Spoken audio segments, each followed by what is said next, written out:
I have some opinions about Animal Kingdom. I really do, particularly when it comes to Avatar as a property as a whole. I think the Pandora, Avatar, whatever you want to call it, that IP has diminishing returns, substantial diminishing returns. When you look at the box office revenue of the first movie, then the second movie, and now the third movie, you're looking at a 50% drop in box office revenue from Avatar 1 to 3. And I think we're seeing that reflected in the park because when you look at the actual attraction numbers, Hollywood Studios and Animal Kingdom have the same amount of attractions. They have the same amount of shows, virtually, give or take one or two. Animal Kingdom arguably is a bigger park. It's more aesthetic. There's more to see. The food is better. So it's like, well, what gives? Well, how come it's lagging so far behind? The problem is, of course, the dinosaur land is that is a problem in and of itself. But Avatar, just as a property, doesn't have the pull that Toy Story and Star Wars has. And as bad as a place that Star Wars fandom is, I still think it's performing better in terms of attraction pool than Avatar.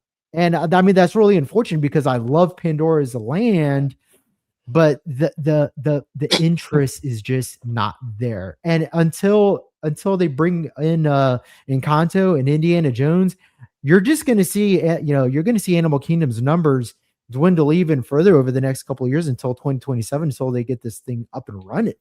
So I hope Encanto has legs. But I agree with what you're saying about Pandora, because if you look at the box office too of Avatar, it's mostly overseas. So I don't think there's a lot of domestic demand inherently for it. And what's crazy is in 2019, Animal Kingdom was the number 2 most visited park, and it has fallen off a cliff ever since then. And so, I mean, I think these things will help it undoubtedly. It's just, how much I think Encanto is one of those things, like it came out during COVID, so you don't really have the box office numbers. You have the Disney Plus stuff, but I feel like the demand for Encanto is a little bit of it's kind of foggy there. Like, I'm not really sure. You don't have anything real tangible to point to. And I haven't heard anything as sequel heavy as Disney is about like Encanto 2. Maybe they are doing it, but I haven't heard anything about it. No. So well, that's one of those announcements that Josh is going to have to capitalize on because this is a 4-quadrant company. They are propping up a new ride based on Encanto. Josh, you have to announce an Encanto sequel to go in line with this film to generate excitement.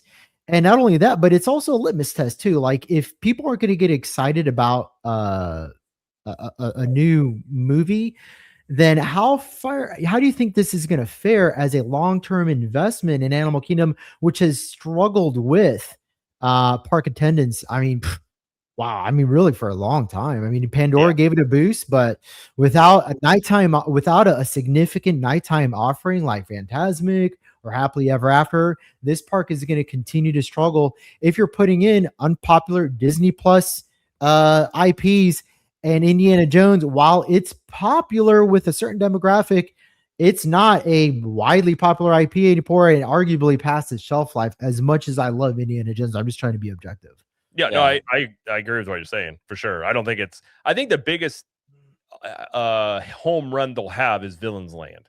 I think that one has the most potential to be the most draw there. Everything else, I think, depends on the execution more. Go ahead. You're right. But one of the worries I have with Villain's Land is they're going to run into the same mistakes they made with Batuu, where it's like this very dingy, kind of depressing atmosphere. Mm-hmm. You have to fill that land with kinetic energy. Because if you have that Villain's Land with the rock work and you don't have anything in it, it's Batuu.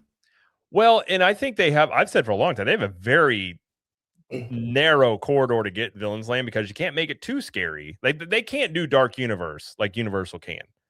And then you can't make it too scary for kids, but you got to make it interesting or scary enough for the adults. So they kind of have to thread that needle kind of perfectly about how they execute that.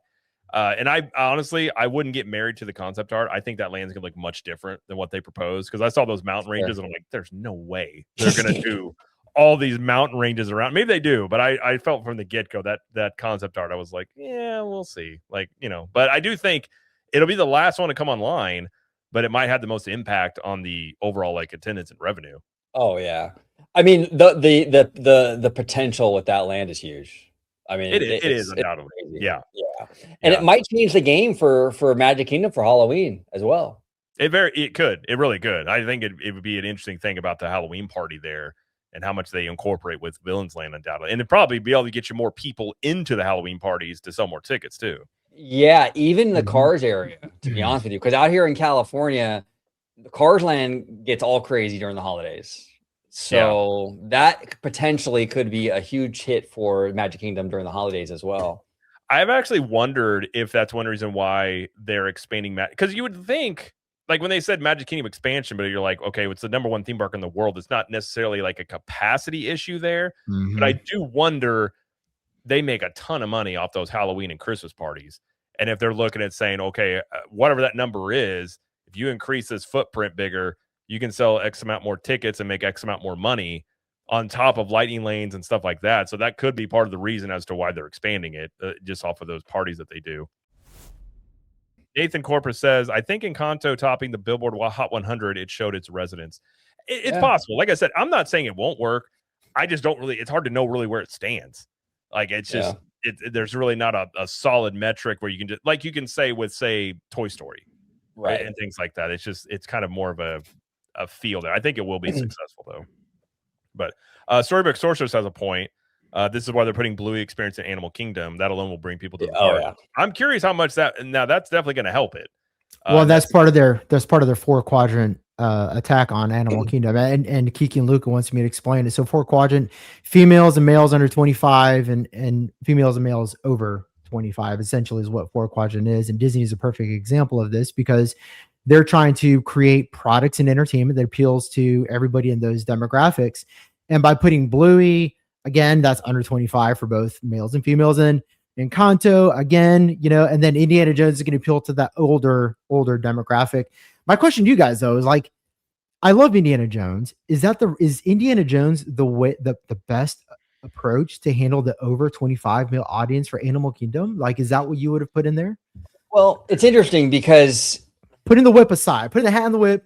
Yeah, it's interesting because that attraction, at least at Disneyland, right? And Disney and these parks are very opposite because Disneyland is like the most stacked park ever with like a bajillion things to do, and Animal Kingdom is the opposite, right? But at Disneyland, that ride is always gets numbers, despite the the franchise's like waning success in the theaters. It hasn't impacted the attraction. So I'm assuming it'll still be a hit for Animal Kingdom. But again, at Disneyland, it's mixed in with like a million other things. At Animal Kingdom, it's limited. More sense in Hollywood Studios. Like some of these things that they put, like the Moana walk through water thing, I don't know why that didn't go to Animal Kingdom. That was weird. Like some of this stuff is just like, it's not the attraction itself. It's kind of like where they put it. Yeah. And so I don't think Indiana Jones, like when they first said it, I was like, well, I mean, you can make an argument. He's an archaeologist and like it'll probably get numbers because it's Indiana Jones, but I don't know necessarily Animal Kingdom is like the best spot for Indiana Jones, especially like right next to Encanto. Like that's kind of weird to me. Like you have this magical house that's doing all this stuff. Then you got Indiana Jones. You're just like, okay. And that's where I think that's where like data sets, like demographics, visiting parks, maybe getting in the way of where they choose to put these attractions. Totally. And maybe that's something Josh gets back in line, because that has been one thing a big complaint people have had is like the stuff and where it's going. It does, like historically they wouldn't have put a lot of the things in there that they have in the last little bit. I heard a rumor, and this could be totally wrong, but I heard a rumor a few years ago that Chapek actually wanted to put Cars Land, a clone of the DCA version, in Epcot. Oh gosh. And I was like, wow. Because here's the thing. I can see how they kind of finessed that into Magic Kingdom. But Epcot, dude, I mean, that's weird. That's really weird. Yeah. I mean, Epcot's like even Guardians in there, like you can make an argument for it. It doesn't necessarily fit perfect, but it's a great ride. People love it, so it's not a huge deal. But yeah, a replica of Cars Land in Epcot would be odd, because like where would you put it? Right. Like and like I don't even know where. I mean, you're not going to fit it in the America Pavilion. I don't even know where you would even remotely try and put that thing. If they put a Cars Land in Epcot, just nuke the park. It's nuke it. Like we're done here. Start over. We're done. What is this? We're done here. To your point, it's that spreadsheet, data driven thing where Chapek was probably looking at the data going, well, this park needs this demographic. Oh, Cars has that demographic. We'll just put that here. You know? Yeah. Spreadsheet management 101. John MK I Train, I agree with this. As a Mufasa ride with the hyenas at Animal Kingdom would be cool. The fact that they have not done a Lion King dedicated ride at Animal Kingdom blows my mind. You would, to this day, it would still be a hit. If you did a Lion King dark ride or anything, that thing would have lines bigger than Flight of Passage. Well, think about, I mean, the Indiana Jones ride system, the dinosaur ride system, those could be safari Jeeps. Yep. You could ride through, that Pride Rock and all that stuff, and that big show building would be incredible. And they did get James Earl Jones' voice for AI, so you could totally use it for Mufasa. Yeah. They use it for Vader. So I they have the space. Oh, they definitely have the space. Although I will say, I think it was Rogue Attraction said Animal Kingdom is insanely hot in the summer. That is the biggest complaint I have about that park in the summer. It is 10 degrees hotter there than anywhere else in Orlando. So in the middle of the summer, that park is miserable. Is it the trees causing the air to get humid? So they built it like in a bowl. So when you're in it, all that heat just sits on you, and then the trees, all that heat just kind of ends up, and all that humidity, it just kind of sits on you more in there than it does the other parks. Like I've park hopped. And you'll say, like, Epcot is not comfortable in the summer either. You're walking on World Showcase, like, it's hot. But then you go to Animal Kingdom and you're like, good night. Did they turn the heat up in it? Like, it just feels 10 degrees warmer in Animal Kingdom all the time, except for Sunday, which was freezing, which is a weird dynamic. I've never been in that park and been freezing, but that was interesting. Do you go on any coasters? Expedition was down. Cali River Rapids was down. Flight of Passage was down most of the rides in the park were down. Dinosaur was down. Like most of the stuff that was open, I think they reopened Expedition later in the day, but most of the stuff wasn't open. So people were just, I think I sent you guys in the group chat that shot of the Lightning Lane line was wrapping around into the main walkway for Dino Land. That was a Lightning Lane line. And the regular line was like a 300-minute wait or something like that. So like that's the issue with that park when stuff goes down or it's too cold. The waits for anything just skyrocket because of it. It always, in my opinion, has kind of been a half-day park. So I think that park is really going to struggle in the next couple of years before they get this stuff open. When I went to Animal Kingdom, it was end of July, early August, and it was crazy hot. It was wild. And that's the thing. Animal Kingdom's actually a low-key good food park, but when I'm hot and sweaty, I don't want to eat. So like when I'm in Animal Kingdom, I just don't. I'm like, I'm good. Like get me a coffee or something, like iced coffee. But I'm not in a mood to go around eating. And same thing with like Epcot during the summer when they had that period where they're doing like food and wine stretch into July. You know, like nothing better than hot cheddar soup when it's 98 degrees in Epcot. I'm just like, I don't want to eat. So like I just want to like get into the AC somewhere. But yeah, well, in Storybook, I agree with this. She said, if it's hot, then copy the water attraction they're building in Paris. 100%. Yeah, like more water rides in Animal Kingdom would be great. Absolutely.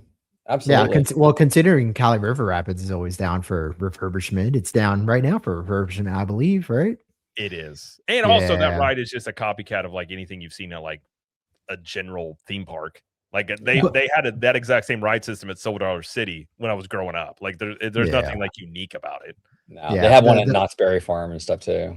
Yeah, the Congo River Rapids at Busch Gardens are vastly better than the Cali River Rapids. It's like a shortened version of an actual Rapids ride. And Nathan here says those pulled pork fries at Animal Kingdom, they are good. That sounds good. Mm-hmm. They are good. They used to have a pork belly mac and cheese that was really good. But again, hot foods in the summer, you're just like, I'm good. Like Animal Kingdom is great in the like this time of year. You don't have the humidity aspect of it, a lot better. But the park closes early. Yeah, so that's another issue with that park too.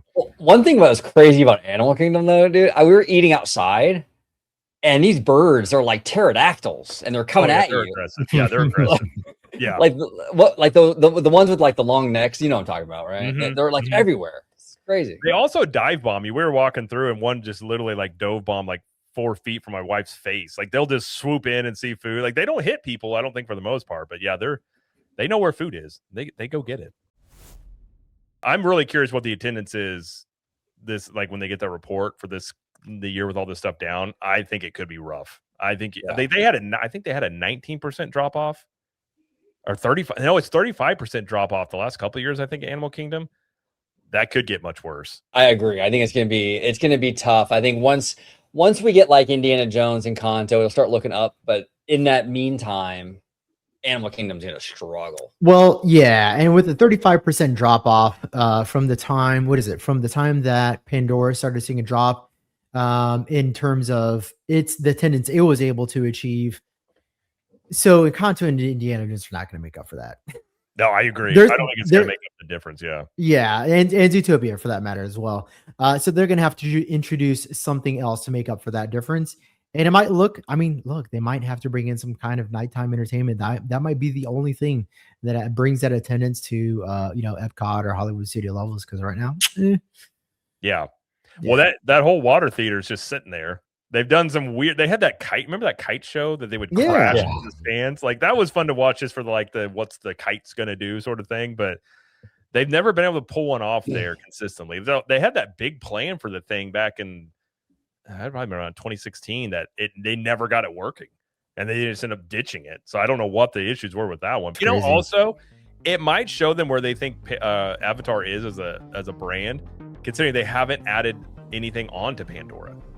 Like you would assume with as much attendance growth that they got from it, that they have an expansion pad for it.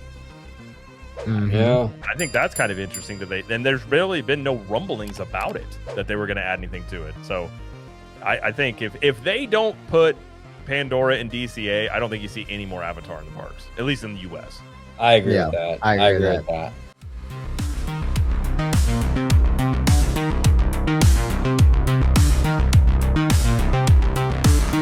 right back.